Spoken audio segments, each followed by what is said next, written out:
बिस्मिल्लाहिर्रहमानिर्रहीम रब्बिश्रह ली सदरी व यस्सिर ली अमरी वहलुल उक़दतम मिन लिसानी यफ़क़हू क़ौली। अस्सलामु अलैकुम स्टूडेंट्स, मैं हूं वाजिद अली कंबो, आपका chemistry teacher. Student second year chemistry chapter 15। My dear student, ये जो चैप्टर है इसमें हम ना पूरे चैप्टर में 3 केमिकल इंडस्ट्रीज उनको स्टडी करेंगे। हमारे पास फर्टिलाइजर्स हैं, सीमेंट है और पेपर है। तो हम आगाज करते हैं फर्टिलाइजर से। तो आइए बढ़ते हैं। My dear student, fertilizer industry में पहले हम ना फर्टिलाइजर्स, जिसे हम उर्दू में कहते हैं ना खादें, तो फर्टिलाइजर्स क्या है उनकी डेफिनेशन उसको देखते हैं। फर्टिलाइजर्स में the substances which are, fertilizer यानी क्या है? Fertilizer are the substances which are added to the soil to make up the deficiency of essential elements like nitrogen, phosphorus and potassium required for the proper growth of plants are called fertilizers. Fertilizer की ये definition, इसमें चीदा बातें जरा उनको देख लें। इसमें student आपके पास फर्टिलाइजर्स वो सब्सटेंसेस हैं जो कि हम सॉइल में ऐड करते हैं ताकि हम एसेंशियल एलिमेंट की कमी को पूरा कर, to make up the deficiency, कमी को पूरा करना ऑफ एसेंशियल एलिमेंट। कौन कौन से? नाइट्रोजन है, फास्फोरस है, पोटेशियम है और भी कई हैं। ये वो एलिमेंट्स हैं जो प्लांट की प्रॉपर ग्रोथ के लिए लाजमी हैं। तो सॉइल में प्लांट्स की प्रॉपर ग्रोथ के लिए जो एलिमेंट्स हैं उनकी कमी, उसको पूरा करने के लिए जो हम कंपाउंड यूज करते हैं, दे आर कॉल्ड फर्टिलाइजर्स। अब अगर आप लफ्ज को देखेंगे ना, ये जो फर्टिलाइजर का लफ्ज है ना, बेसिकली ये फर्टिलाइज से निकला है। फर्टिलाइज, जरखेज करना, और फर्टिलाइजर्स जरखेज करने वाले, यानी वो कंपाउंड जो सॉइल को जरखेज करते हैं। अब जरखेजी कैसे आएगी? अगर हम कंपाउंड को सॉइल में ऐड करते हैं तो ये सॉइल में जो इंपॉर्टेंट न्यूट्रिएंट्स हैं उनकी कमी को पूरा करते हैं। माय डियर स्टूडेंट, फर्टिलाइजर की बहुत सारी एग्जांपल है। इसमें हमारे पास मन्योर है, यूरिया है, बहुत इंपॉर्टेंट फर्टिलाइजर। पाकिस्तान में सबसे ज्यादा इस्तेमाल होने वाली नाइट्रोजन फर्टिलाइजर, पोटेशियम नाइट्रेट है, अमोनिया है और बहुत सारी फर्टिलाइजर। स्टूडेंट, फर्टिलाइजर के बारे में 2-3 बातें, खादों के बारे में 2-3 points. Fertilizer enhance the natural fertility of the soil. Fertilizer मट्टी की, सॉइल की कुदरती जो जरखेजी है उसको बढ़ाते हैं और replenish the chemical elements taken up from soil by previous crop. जब आप किसी भी जगह पे फसल उगाते हैं तो वो प्लांट्स क्या करते हैं, फसल क्या करती है, वो जमीन में मौजूद इंपॉर्टेंट न्यूट्रिएंट्स अपने साथ ले जाती है। अगर एक जमीन में लंबे अरसे तक आप फसल उगाते रहेंगे तो उस जमीन में इंपॉर्टेंट न्यूट्रिएंट्स की कमी होती जाती है, और उन न्यूट्रिएंट्स की कमी की वजह से अब जो है ना प्रॉपर ग्रोथ ऑफ प्लांट्स नहीं हो सकेगी। अब वो जो जमीन है वो अच्छी फसल नहीं दे सकेगी।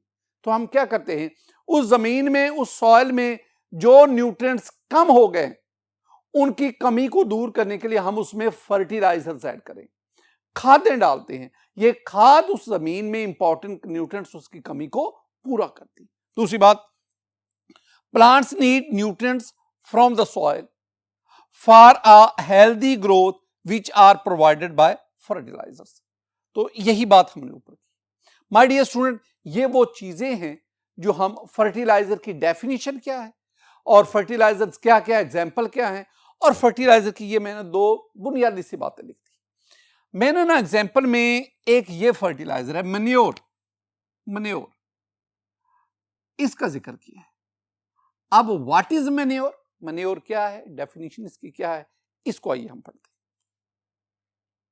माय डियर स्टूडेंट, मन्योर की डेफिनेशन में मैं क्या कहूंगा, an organic material used to fertilize land. Organic material जो लैंड की फर्टिलाइज के लिए, यानी ये this one is a natural fertilizer. It usually consist of faeces and urine of domestic livestock, this one is called.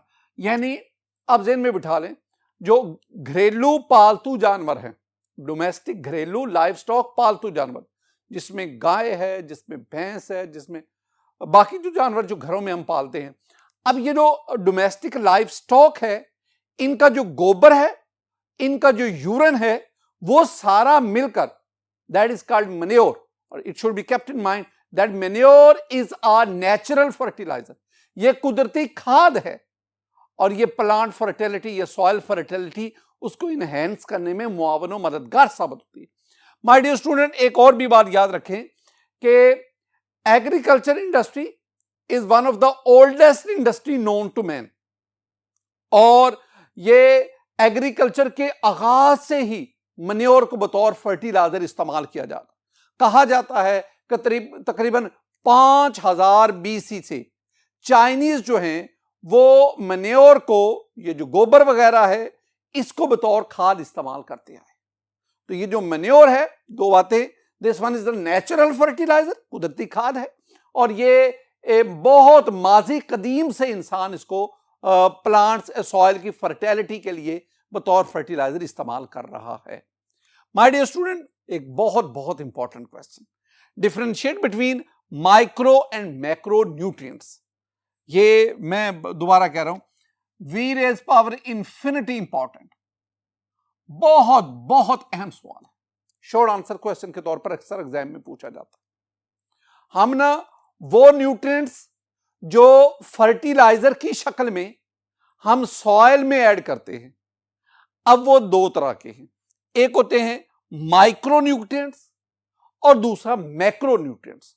तो आपने micro और macro दोनों में डिफरेंशिएट करना। First of all, micro nutrients, nutrients वो एलिमेंट्स जो soil fertility का बायस बनते, दे आर कॉल्ड माइक्रो। ये लफ्ज पहले भी कई दफा है। माइक्रो का मतलब होता है student small, micro mean small. मैं यूं कह सकता हूं, माइक्रो मीन थोड़ी मिकदार में, थोड़ी मिकदार। तो वो न्यूट्रिएंट्स जो प्लांट ग्रोथ के लिए कम मिकदार में चाहिए, they are called the micro nutrients. मैं आपको ना तीन बातें याद क्या रटवाना चाहता हूं। पहली बात, माइक्रो न्यूट्रिएंट्स क्या हैं? These are the nutrients which are required in very small amount. ये अपने नाम से इसका यानी वो न्यूट्रिएंट्स जो बहुत कम मिकदार में चाहिए for the proper plant growth, proper plant growth के लिए, यानी वो न्यूट्रिएंट्स जो प्लांट ग्रोथ के लिए बहुत कम मिकदार में चाहिए, दे आर कॉल्ड माइक्रो। ये नाम से माइक्रो, स्मॉल, कम मिकदार। अच्छा, कितनी मिकदार में चाहिए? They are generally required in quantities ranging from 6 gram to 200 gram per एकड़। ये बात बहुत इंपॉर्टेंट है, ये अक्सर एमसीक्यू भी पूछा जाता है, एमसीक्यू भी, कि माइक्रो न्यूट्रिएंट्स फी एकड़ कितनी मिकदार में चाहिए। तो ये 6 ग्राम से 200 ग्राम तक, ये किलोग्राम नहीं है, ये ग्राम है। तो माइक्रो न्यूट्रिएंट्स वो न्यूट्रिएंट्स जो 6 से 200 ग्राम फी एकड़, पर एकड़, इस रेंज में क्वांटिटी में चाहिए, they are called micro nutrients. अब हैं कौन कौन से student? These include boron, copper, iron, manganese, zinc, molybdenum and chlorine.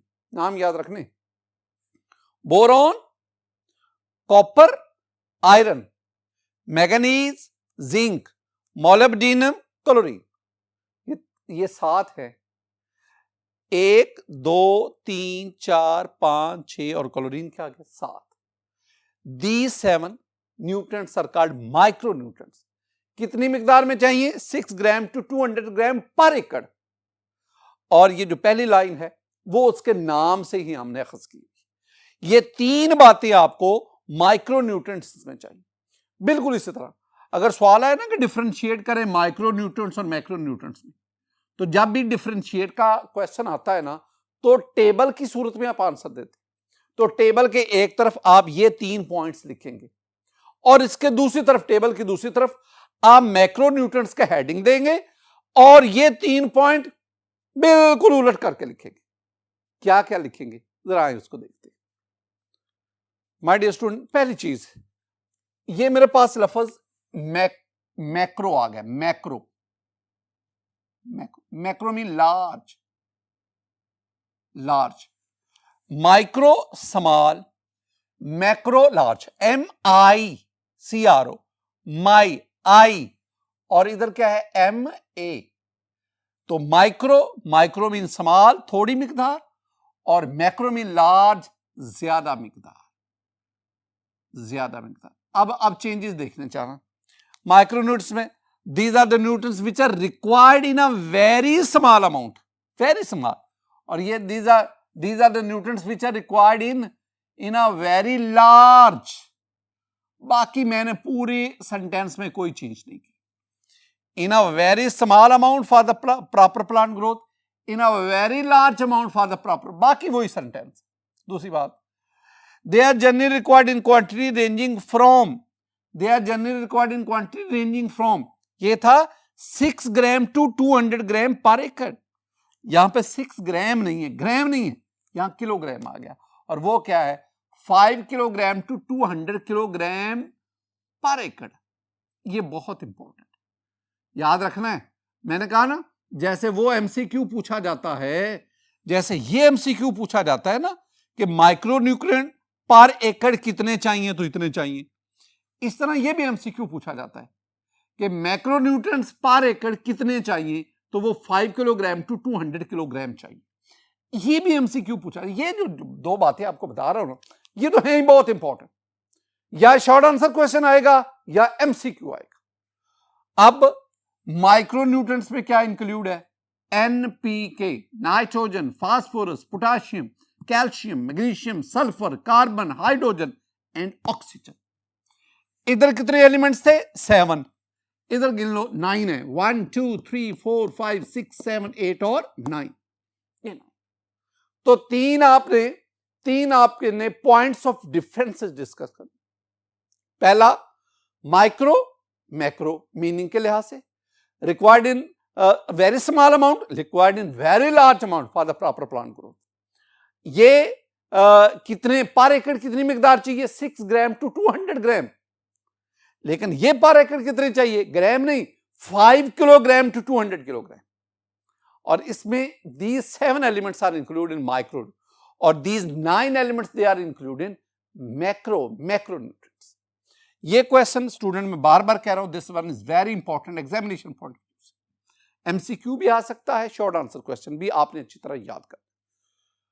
Requirement of a fertilizer, fertilizer की जरूरत क्यों पेश आती है? ये 2-3 बातें आपके लिए। Every compound of the desired element can not be a fertiliser, यानी नाइट्रोजन का हर एक कंपाउंड बतौर फर्टिलाइजर इस्तेमाल नहीं हो सकता। माय डियर स्टूडेंट, नाइट्रोजन के सैकड़ों की तादाद में कंपाउंड्स हैं, बल्कि हजारों की तादाद में कंपाउंड्स हैं। तो नाइट्रोजन का हर एक कंपाउंड बतौर फर्टिलाइजर इस्तेमाल नहीं हो सकता। हाँ, urea is a compound of nitrogen which can be used as a fertiliser. आपके पास ammonia is a compound of fertiliser nitrogen that can be used as a fertiliser. तो यूरिया है, अमोनिया है, इस तरह अमोनियम नाइट्रेट है, ये nitrogen के ऐसे कंपाउंड हैं जो बतौर फर्टिलाइजर इस्तेमाल हो सकते हैं। लेकिन नाइट्रोजन के बेतहाशा ऐसे कंपाउंड हैं जिनको हम बतौर फर्टिलाइजर इस्तेमाल नहीं कर सकते। यही बात आप बाकी एलिमेंट्स के लिए भी कह सकते हैं। दूसरी बात, the desired element should be present in the compound in a water soluble form that is readily available to the plants. अब आपके पास वो जो डिजायर्ड एलिमेंट है, ये कंपाउंड में मौजूद होने चाहिए एक ऐसी शक्ल में जो वाटर के अंदर, पानी के अंदर आसानी से हल हो जाए, ताकि प्लांट्स उसको आसानी से वहां से ले सके। The compounds employed as fertilizer, यानी वो कंपाउंड जिनको हम बतौर फर्टिलाइजर इस्तेमाल करते हैं, जैसे urea can be used as a fertiliser, potassium nitrate can be used as a fertiliser. ये वो कंपाउंड हैं जो बतौर फर्टिलाइजर इस्तेमाल होते हैं। इनकी क्या खूबी होनी चाहिए?